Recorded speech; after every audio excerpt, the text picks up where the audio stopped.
It was like the worst experience of my life, hands down, I think. Welcome to MsMojo. For this list, we'll be looking at the darker side of the film and television industry, counting down some of the worst experiences actors have shared about their work environments. It was a really emotional experience. I laughed during the writing of it, and then I cried a lot after I wrote that vignette. Number 10, Nia Rivera Glee. Mean girl characters can be fun, especially in teen shows like Glee, but there are some lines you don't cross. I took what you said to heart, and I thought long and hard about it, and it occurred to me that you may have a point. While discussing messy scenes from the show, on a podcast with her co-stars, Nia Rivera brought up a memorable scene featuring her character Santana and Chris Colfer's Kurt. In the scene, Santana really lays into Kurt, insulting his voice, appearance, and poor dancing skills. Maybe Blaine woke up one day and said, you know what? I don't want to marry a sexless, self-centered baton twirler. Maybe I need someone who knows more than 3 dance moves. The finger wag, the shoulder shimmy, and the one where you pretend to twirl 2 invisible rainbow-colored ribbons attached to your hips. It really blurred the line between character and actor, and apparently upset Colfer during filming. Of course, it wasn't the first time Glee's insults had gotten uncomfortably personal. Many of Sue's insults directly referenced characters' race or weight, and there was a shockingly mean-spirited recurring gag on the show about Sam Evans' lips. Wanna put a fish hook in those lips so cherry red. If you tried hard enough, you could suck a baby's head. Number 9, Winona Ryder, Alien Resurrection. Although it's often considered one of the worst Alien films, Resurrection has a pretty memorable chase sequence. It takes place entirely underwater. Guess I don't have to tell everyone to take a deep breath. To a viewer, this looks pretty cool. But for actress Winona Ryder, who had traumatic past experiences in the water, the scene was a nightmare. I was about 12 years old and I nearly drowned, and I had to be resuscitated and everything, so I hadn't gone underwater since then. To get the shot just right, the scene required actors to swim in a 4.5 meter deep tank with no fins and no masks. Ryder held on to hope that a body double would be able to take her place for the sequence, but when it proved impossible, she was forced to do it herself. Understandably, she had a panic attack on the first day of filming. It was like the worst experience of my life, hands down, I think. Number 8, Charisma Carpenter, Buffy the Vampire Slayer, and Angel. In 2020, Justice League star Ray Fisher tweeted that Joss Whedon was abusive and unprofessional on the set of the comic book film. To some, the accusation came as a shock. I go to these conventions and people walk with t-shirts on their backs saying, like, Joss Whedon is my god. So I was really afraid of insulting them, offending them, alienating them. Following the success of Buffy the Vampire Slayer, Joss Whedon was often hailed as a progressive feminist director in fandom spaces.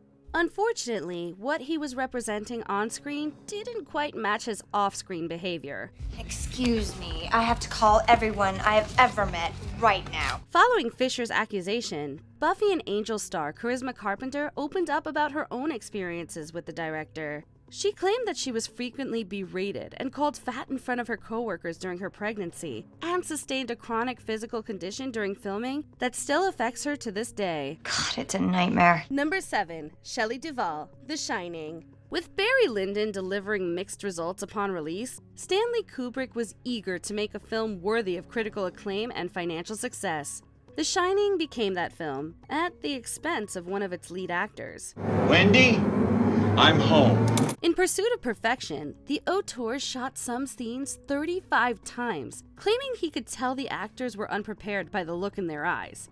This was particularly hellish for the actress Shelley Duval, whose character Wendy is terrorized for the majority of the film's runtime.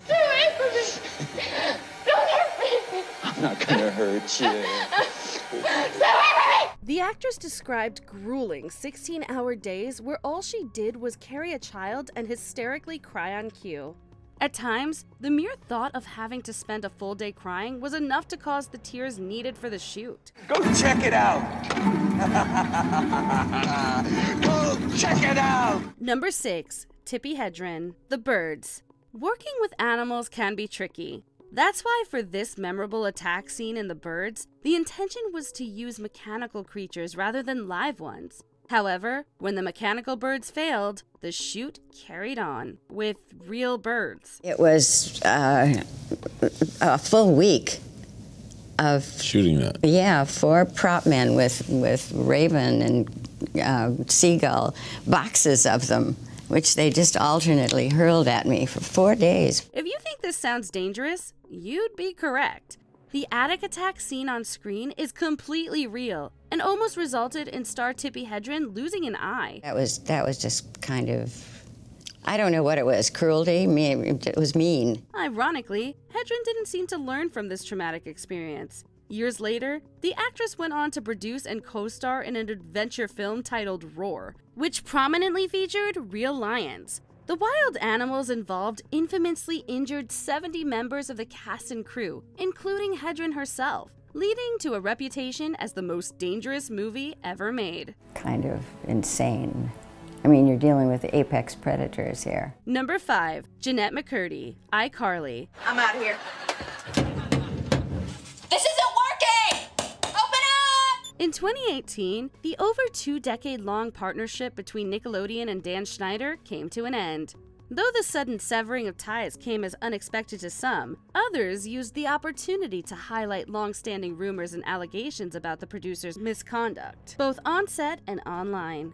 Although she never named Schneider directly, Janette McCarty would seemingly add weight to these allegations with the release of her 2022 memoir. In her book, she writes that after Sam and Cat was canceled, Nickelodeon offered her a $300,000 thank you gift if she agreed to never speak publicly about her experience at the network, specifically with a man she refers to as the creator. In the book, she detailed her time on the sets of iCarly and Sam and Cat, describing the creator as harsh and controlling. She even described a moment in which he pressured her to drink alcohol underage, claiming it would give her more edge for their preteen comedy show. I've tried to understand, and that didn't lead me anywhere productive. Number 4, Jessica Walter, Arrested Development. Following Jeffrey Tambor's allegations of misconduct on the set of Transparent, the actor sat down for an interview with the cast of Arrested Development, where his coworkers were asked to speak about his behavior on their show. During the conversation, Jessica Walter tearfully recounted moments where he'd yell at her in a way that felt uniquely cruel. He never crossed the line on our show with any, sexual whatever. Verbally, yes, he harassed me. In spite of her clear discomfort, her co-stars spoke over her, trying to excuse Tambor's behavior as typical of Hollywood, with only the youngest cast member in attendance, Alia Shawkat, attempting to speak up for the older woman. It's a weird thing, and it is a breeding ground for atypical behavior, and certain people have certain processes. That doesn't mean it's acceptable. Though Walter eventually forgave Tambor, the initial reaction to her account by her co-workers spoke volumes about how normalized abusive behavior had become on film and television sets. In almost 60 years of working, I've never had anybody yell at me like that on a set, and it's hard to deal with. Number 3, Uma Thurman, Kill Bill Volume 2. No, I didn't say I was going to explain myself. I said I was going to tell you the truth. But if that's too cryptic, let's get literal. On-screen exploitation is what Quentin Tarantino does best. Shocking plays with history that manipulate contemporary cultural anxieties. It's behind-the-scenes exploitation that we take issue with. While filming Kill Bill, Uma Thurman says she was forced to perform a dangerous car stunt in a vehicle she referred to as a death box. Could you do what you did? Of course you could. But I never thought you would or could do that to me. The seat in the car wasn't secure, and the road Thurman was meant to drive on was unpaved. Eventually, the inevitable happened. She crashed. The actress suffered a concussion and briefly feared that she may never walk again. Thankfully, she was able to escape the wreck with her life, but her story still serves as a harrowing cautionary tale in favor of stunt safety. I went on what the movie advertisements refer to as a roaring rampage of revenge. Number 2, Mary Elizabeth Mastrantonio, The Abyss. In case it wasn't obvious from the 13-year gap between Avatar and its sequel, James Cameron is a bit of a perfectionist. This can result in some beautiful imagery and some awful working conditions. When at one point I went into Gail Ann Hurd's office and I said, I want my name off the credits, I want you to fire me, and a lot of it had to do with being underwater. In 1988, filming began on the director's underwater sci-fi film, The Abyss, which would become so rife with on-set issues that actor Ed Harris would compare his time shooting it to going to war. His co-star, Mary Elizabeth Mastrantonio, seems to have gotten the worst of it, as she eventually broke down and told Cameron they were not animals. Relying on equipment, which as an actor you normally don't have to do except as a prop, and these were not props. These were life support. 70-hour work weeks spent primarily in an isolated water tank understandably took its toll. It didn't help that one of Mastrantonio's scenes involved her being repeatedly hit and screamed at. Breathe easy. All right. You did it, Ace! Before we continue, be sure to subscribe to our channel and ring the bell to get notified about our latest videos. You have the option to be notified for occasional videos or all of them. If you're on your phone, make sure you go into your settings and switch on notifications. Number 1. The cast and crew, One Tree Hill. I didn't fall down the stairs, Peyton. I was attacked.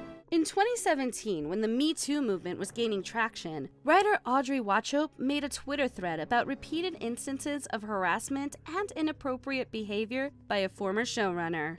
As support poured in, it became clear that the once anonymous showrunner she referred to was One Tree Hill's Mark Schwann.